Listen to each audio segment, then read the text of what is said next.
வாழ்க வளமுடன். ஓம் நமச்சிவாய. அனைத்து தமிழ் உள்ளங்களுக்கும் வணக்கம். ஜோதிட சாஸ்திரம் 27 நட்சத்திரங்களையும் 12 ராசிகளையும் நவ கிரகங்களையும் அடிப்படையாக கொண்டுதான் இயங்கி வருகின்றன.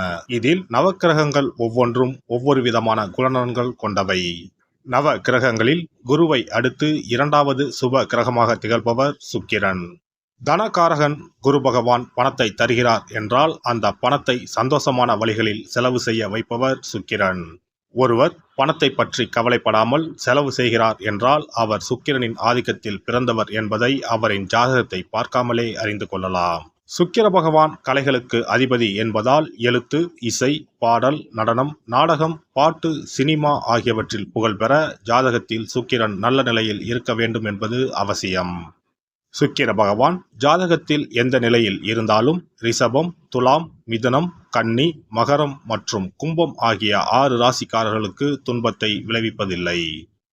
ரிஷபத்திலும் துலாம் ராசியிலும் ஆட்சி பெறும் சுக்கிர பகவான் தனது எதிரியான குருவின் வீடான மீனத்தில் உச்சமடைகிறார். தனது நண்பனான புதனின் வீடான கன்னியில் நீசமடைகிறார். ஜாதகத்தில் சுக்கிரன் வலுவிழந்தால் அவரின் திருமண வாழ்க்கையில் தடைகள் ஏற்படும் வாய்ப்புகள் அதிகம்.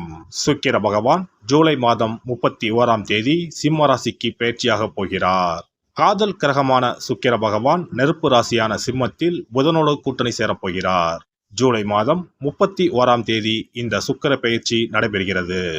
ஆகஸ்ட் மாதம் 23ஆம் தேதி வரை சிம்மத்தில் சுக்கிர பகவான் சஞ்சரிப்பார்.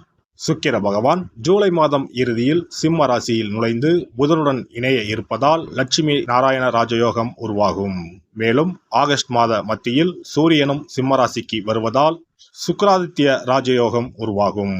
புதன் சுக்கிரனோடு ஆட்சி பெற்ற சூரியனும் இணைவதால் உங்கள் ராசிக்கு என்ன பலன்கள் கிடைக்கப் போகிறது, எதில் எல்லாம் கவனமாக இருக்க வேண்டும் என்று பார்க்கலாம். உங்கள் வாழ்வில் வளமும் நலமும் செல்வ செழிப்பும் பெற்று வாழ்வின் உயரிய நிலையை அடைய எல்லாம் வல்ல எம்பெருமானை வேண்டி விரும்பி கேட்டுக்கொள்கிறேன். தனுசு ராசி அன்பர்களே, உங்களுடைய ராசிக்கு 9ஆம் வீட்டில் சுக்கிரன் வந்து அமர்கிறார். பாக்கியஸ்தானத்தில் சுக்கிரன் அமர்ந்திருக்கும் போது நிச்சயமாக நீங்கள் கேட்டதும் கிடைக்கும், கேட்காததும் கிடைக்கும். அதிர்ஷ்ட தேவதை உங்கள் வீட்டின் வாயிலில் வந்து நிற்கப் போகிறார். 6ஆம் அதிபதி 9ஆம் வீட்டில் இருக்கும்போது உங்களுக்கு இருந்த நாள்பட்ட நோய்கள் கூட விலகும். மலையளவு கடன் இருந்தாலும் கடுகளவு சிறிதாக போகும். சுக்கிர பகவான் பணத்தை குறிப்பதால் ஆடம்பரமான வாழ்க்கையை எதிர்பார்க்கும் உங்களுக்கு அது போன்ற வாழ்க்கை அமைவதற்கான வாய்ப்புகள் உண்டு. 11ஆம் அதிபதி 9ஆம் வீட்டில் அமர்வதால் குருமார்களின் ஆசிர்வாதம் உங்களுக்கு கிடைக்கும். மனதிலும் உடலிலும் புத்துணர்ச்சி மேலோங்கும். செயலாற்றல் மேம்படும். முயற்சிக்கு ஏற்ப வாழ்வில் நல்ல வளர்ச்சி காண்பீர்கள். குடும்பத்தில் மகிழ்ச்சி அதிகரிக்கும். நினைத்த செயலை வெற்றிகரமாக செய்து முடிப்பீர்கள். பணப்புழக்கம் அதிகரிக்கும். தேவைகள் ஒவ்வொன்றாக பூர்த்தியாகும். கணவன் மனைவிக்கு இடையே ஒற்றுமை மேம்படும். உறவினர்கள் உதவியாக இருப்பார்கள். தடைப்பட்ட திருமணம் நடக்க வாய்ப்புண்டு. புதுமண தம்பதியர் குழந்தை பாக்கியம் கிடைக்கப் பெறுவர். பொன் பொருள் வந்து சேரும். விருந்து விழா என சென்று வருவீர்கள். கணவன் மனைவிக்கு இடையே அன்பு பெருகும். உறவினர் வருகையால் நன்மைகள் உண்டாகும். ஆனாலும் அவர்களிடம் சற்று எச்சரிக்கையாக இருப்பது நல்லது. எதிர்பாராமல் பணம் கிடைக்கும். அண்டை வீட்டார் வகையில் கருத்து வேறுபாடு ஏற்படலாம், கவனம் தேவை. உடல் நலம் சீராகும். அலுவலகத்தில் உங்களுடைய செல்வாக்கு அதிகரிக்கும்.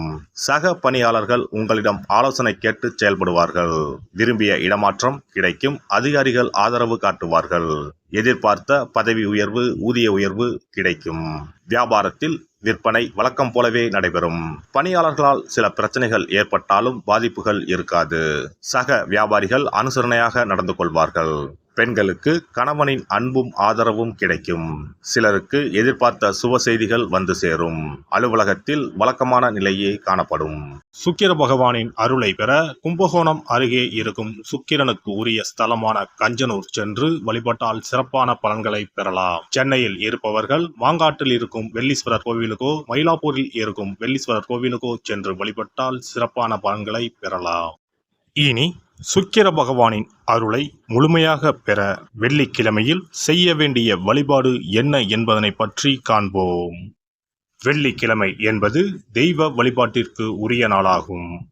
அதிலும் குறிப்பாக மகாலட்சுமியை வழிபடுவதற்கு சிறப்பான கிழமையாக கருதப்படுகிறது. நமக்கு செல்வத்தை வாரி வழங்கக்கூடிய மகாலட்சுமி தேவியும் குபேரனும் நம்முடைய பூர்வ ஜென்ம கர்ம வினைக்கு ஏற்ப பலாபலன்களை கொடுக்கிறார்கள். அதை அனுபவிக்க செய்யும் பொறுப்பு சுக்கிர பகவான் பார்த்துக் கொள்கிறார். ஒருவர் செல்வந்தராக இருப்பதற்கு ஜாதகத்தில் சுக்கிரன் அருள் கட்டாயம் இருக்க வேண்டும். சுக்கிரனுடைய அருள் பெற வெள்ளிக்கிழமையில் சுக்கிரஹோரை வரும் நேரத்தில் இவ்வாறு வழிபாடு செய்தால் சுபபோக வாழ்க்கையை அனுபவிக்க முடியும். ஒருவருடைய ஜாதகத்தில் சுக்கிரன் நீச்சம் பெற்றால் உடல் ரீதியான ஆரோக்கிய ரீதியான பாதிப்புகள் ஏற்படும். சொத்து சுகங்கள் எவ்வளவு இருந்தாலும் அதை முழுமையாக அனுபவிக்க முடியாமல் செய்துவிடும். பெரிய பெரிய பணக்காரர்களை எடுத்துக்கொண்டால் அவர்களிடம் எவ்வளவு காசு கொட்டி கிடந்தாலும் சுக்கிர தசை இல்லை என்றால் அவ்வளவு பணமும் வீண் விரயமாகத்தான் போகும். குறிப்பாக மருத்துவ செலவுகள் செய்தே சொத்துக்கள் அழியும் நிலை வரும். இதற்கு சுக்கிர பகவானுடைய வழிபாடு நல்ல ஒரு பலனை கொடுக்கும். சுக்கிர பகவானுக்கு வெள்ளிக்கிழமை என்பது உரிய தினமாகும். சுக்கிரன் அருள் பெற வீட்டில் வெள்ளி பொருட்களை பயன்படுத்துவது நலமாகும். வெள்ளியில் சுக்கிரன் வசிப்பதாக ஐதீகம் உள்ளது.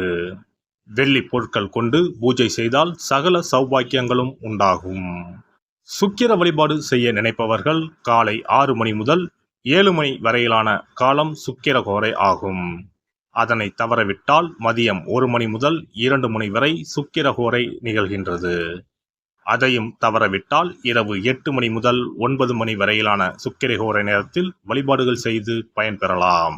இவற்றில் காலை 6 மணி முதல் 7 மணி வரையிலான முதல் சுக்கிரஹோரையில் சுக்கிர வழிபாடு செய்வது சிறப்பான பலன்களை கொடுக்கும். காலை முதல் மாலை வரை உபவாசம் இருந்து சுக்கிர பகவானுக்கு உரிய காயத்ரி மந்திரத்தை உச்சரித்து கல்கண்டு சேர்த்த சர்க்கரை பொங்கலை நைவேத்தியம் படைத்து வெள்ளை நிற பூக்களால் அர்ச்சனை செய்ய வேண்டும். சுக்கிர தசை நடப்பவர்களும் சுக்கிரன் நீச்சம் பெற்ற ஜாதகக்காரர்களும் இந்த வழிபாடு செய்வது சிறப்பான பலன்களை கொடுக்கும். சுக்கிர தசை நடக்கும் பொழுது சுக்கிர வழிபாடு செய்து வர வருமானத்தை சுகமான வாழ்க்கை வாழ்வதற்கு உரிய வகையில் பயணிக்க செய்யும். வீடு நிலம் வாங்குவது, ஆடம்பர பொருட்கள் சொத்துக்கள் போன்றவற்றை வாங்க வைக்கும். அதுவே சுக்கிரன் நீசம் பெற்ற காலத்தில் இந்த வழிபாடு செய்பவர்களுக்கு வீண் விரயங்கள் இல்லாமல் ஓரளவிற்கு வறுமையிலிருந்து பிழைக்கச் செய்யும். வெள்ளிக்கிழமையில் நவக்கிரக கோவிலுக்கு சென்று சுக்கிர பகவானுக்கு வெள்ளை வஸ்திரம் சாற்றி வழிபாடு செய்யலாம். வெள்ளை நிற நைவேத்தியங்கள் தயார் செய்து கோவிலில் வரும் பக்தர்களுக்கு தானம் செய்யலாம். இவ்வாறு செய்து வர சுக்கிரனின் முழு அருளும் கிடைக்கப் பெற்று வாழ்வில் உயரிய நிலையை அடைவீர்கள்.